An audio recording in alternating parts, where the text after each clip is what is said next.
concert was supposed to be a clean bargain.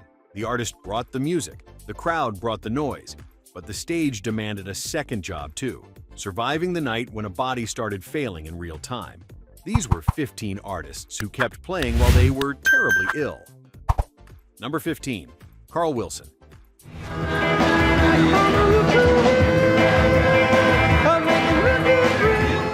In 1966, Good Vibrations hit number 1 on the Billboard Hot 100 on December 10th, and the Beach Boys proved pop could be as meticulous as classical music. Brian Wilson built those harmonies like architecture, and Carl's voice was the steady beam holding it up.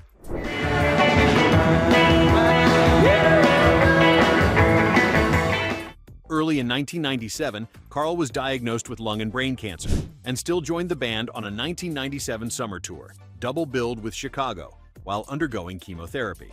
He sat on a stool and needed assistance between songs, then kept singing anyway. He died on February 6, 1998, but that tour left a brutal kind of proof. He did not quit when it mattered most.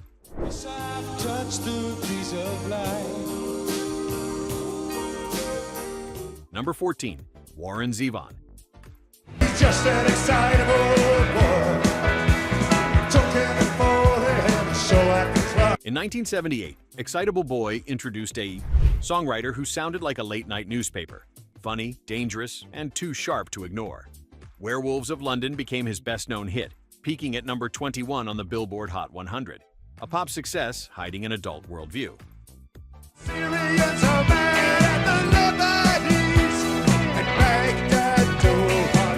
On October 30, 2002, shortly after a terminal diagnosis of pleural mesothelioma, he walked onto Late Show with David Letterman for what would become his final extended public appearance. He performed Mutineer, Genius, and then, at Letterman's request, Roland the Headless Thompson Gunner. Backed by years of friendships with musicians like Jackson Browne and admired by later storytellers like The Killers, he still played like the clock was not screaming. 66 and 7, they fought the Congo War. Number 13. Bob Marley.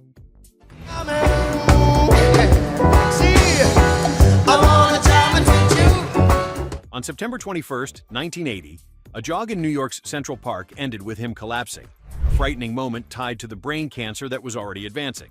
2 days later, instead of resting, he did what only a lifer does. He walked back into the fire.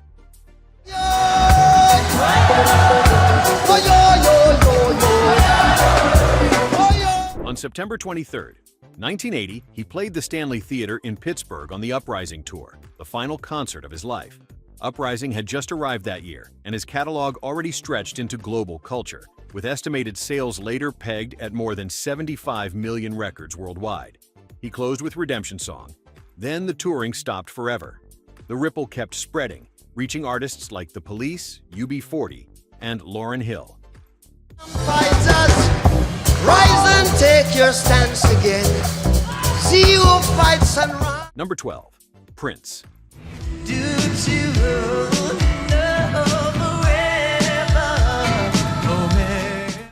After Purple Rain spent 24 consecutive weeks at number 1 on the Billboard 200, the image of Prince felt untouchable.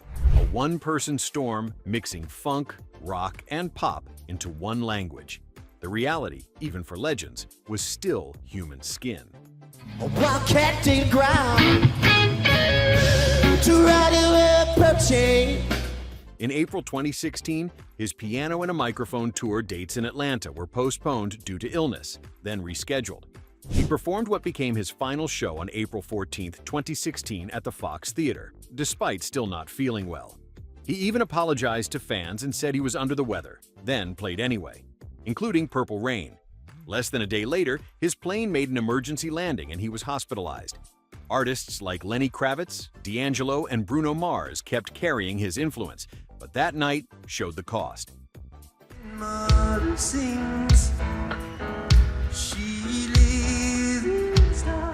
Number 11. Glenn Campbell. Know every crack in these dirty sidewalks of Broadway. 45 million records sold, a resume that read like a greatest hits station. Rhinestone Cowboy crossed all the way over, spending 2 weeks at #1 on the Billboard Hot 100, and his guitar work carried the muscle of a session ace. She'll probably stop at lunch and give me a call. In 2011, he announced an Alzheimer's diagnosis and still launched the Goodbye Tour, pushing through 2011 and 2012 with 3 of his children in the backing band, including Ashley on banjo. Some nights the disease showed itself on stage, and he kept going anyway, leaning on songs like Wichita Lineman and Gentle on My Mind like handrails. For country pickers like Keith Urban and Brad Paisley, it was a farewell built from courage, not nostalgia. I dry the tears she's crying before I watch. Number 10. Elton John. This is your song.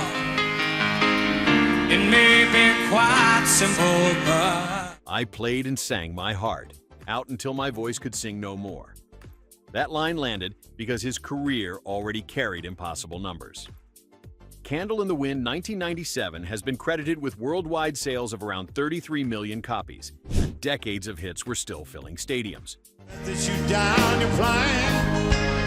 It'll take you a couple of vodka and time. On February 16, 2020, he told the crowd at Mount Smart Stadium in Auckland that he had been diagnosed with walking pneumonia earlier that day, and he would try to push through.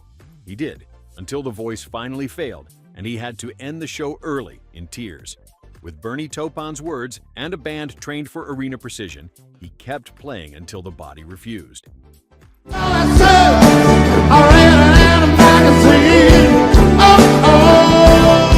Number 9. Ozzy Osbourne. Right, I could be wrong. It hurts so bad, it's been so long. In October 1970, Paranoid hit #1 on the UK albums chart, and Black Sabbath turned dread into riffs the whole world could steal. Producer Roger Bain helped bottle that heavy sound, and then Ozzy took it into solo life, into pop culture, into myth.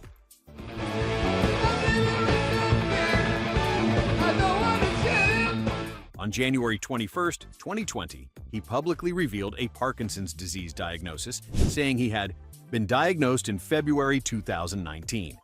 Years later, on July 5, 2025, tens of thousands of fans watched him perform at Villa Park in Birmingham, seated on a throne that rose from under the stage, for what was billed as Black Sabbath's farewell concert. No sprinting, no swaggering laps, just presence. The metal family tree that followed, from Metallica to Slipknot to Pantera, learned the same lesson. The show is not about comfort. It is about commitment.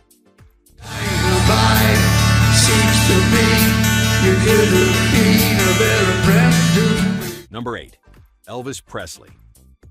Wise men say, only fools, only fools.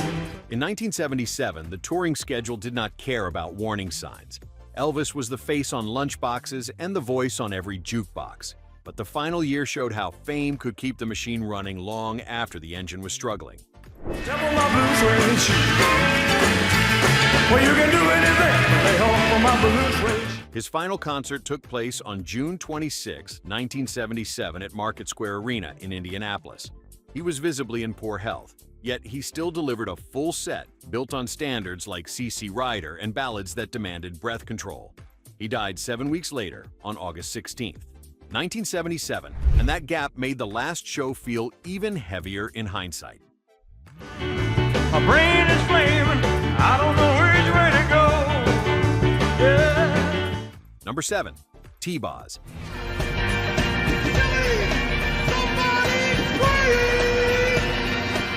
In 1995, Waterfalls ruled the Billboard Hot 100 for 7 weeks at #1, and TLC felt like the future. 3 voices, sharp hooks, and real-world lyrics. Crazy Sexy Cool became a sales monster too, later certified 12 times platinum by the RIAA.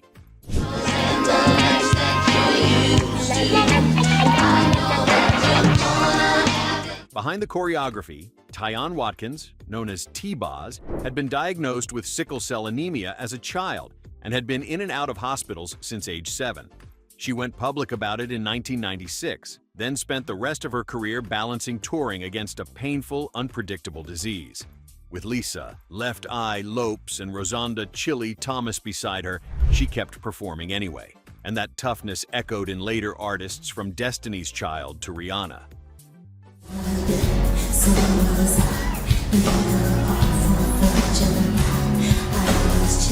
Number 6. Mick Mars.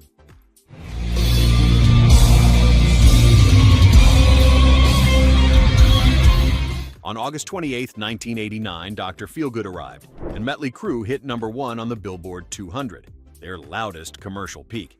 Producer Bob Rock gave it a glossy punch, but the guitar bite was pure Mick Mars. Short riffs, sharp tone, no wasted motion.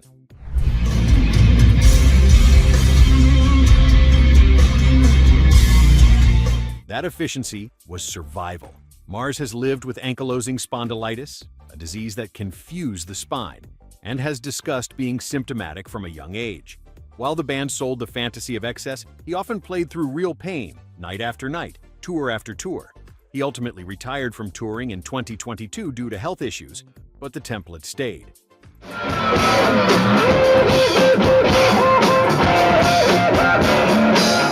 Number 5. Johnny Cash.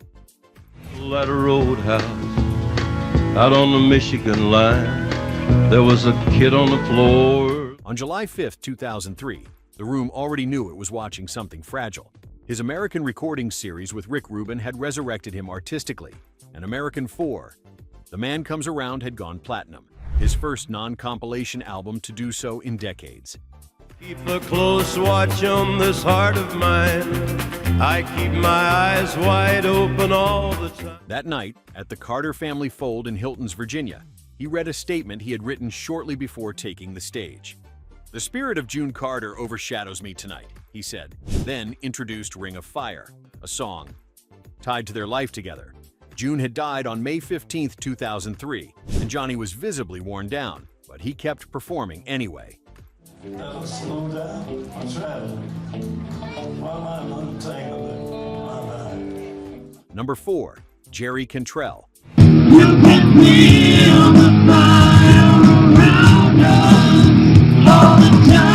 On April 10, 1996, MTV Unplugged became a high-wire act for Alice in Chains, recorded at the Brooklyn Academy of Music's Majestic Theater. The plan was quiet instruments and loud feelings, and the band delivered both, even with every obstacle stacked against them.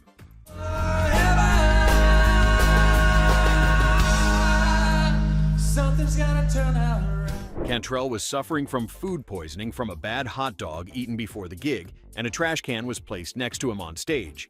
Still, he played through the set, anchored by songs like Nutshell, Rooster, and Down in a Hole, while Lane Staley fought his own visible struggles. The resulting album, released by Columbia Records on July 30, 1996, debuted at number 3 on the Billboard 200.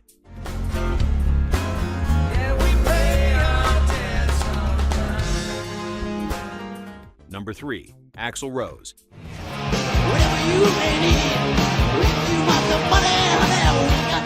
By September 2008, Appetite for Destruction had been certified 18 times platinum by the RIAA, proof that Guns N' Roses did not just win the 80s, they colonized it. That success also created the cruelest expectation of all. Every night had to be a legend, even when the singer's body disagreed.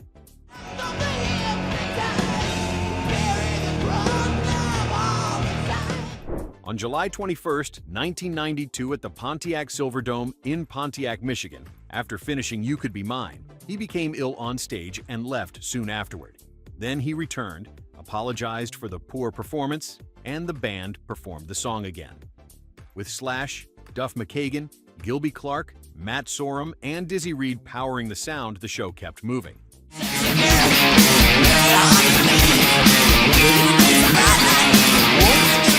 Number 2. Justin Bieber. I may take us into different places, I will still be patient. At 18 years old, Believe debuted at number 1 on the Billboard 200 with 374,000 copies sold in its first week. Modern pop tours ran like factories. Choreography, lights, and a schedule that did not pause for weakness. Missing more than just your body, yeah. Is it too late? On September 29, 2012 in Glendale, Arizona, he was ill on stage twice during the opening night of the Believe tour. He left the stage, returned, and continued the show anyway. And reports noted the tour kept going the very next night in Las Vegas. The audience stayed, the band kept the music ready, and the star finished the job.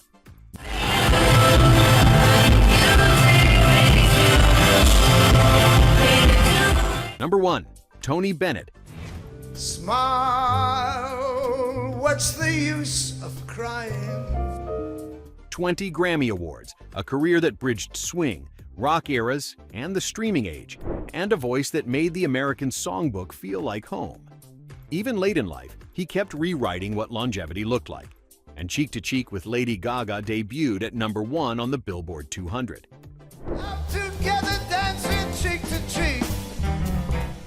Oh, and up to climb a mountain. In February 2021, he revealed he had been diagnosed with Alzheimer's disease in 2016. Still, on August 3rd and August 5th, 2021, the first date being his 95th birthday, he took the stage at Radio City Music Hall with Lady Gaga for what became his final big concerts. And out with my baby can't go wrong, 'cause I'm in right. Ask me when will that be? The performance was not about pretending nothing had changed, it was about showing up with dignity. For crooners like Michael Bublé, jazz revivalists like Harry Connick Jr., and pop singers learning phrasing the old way, Bennett left a final message: artistry could outlast illness.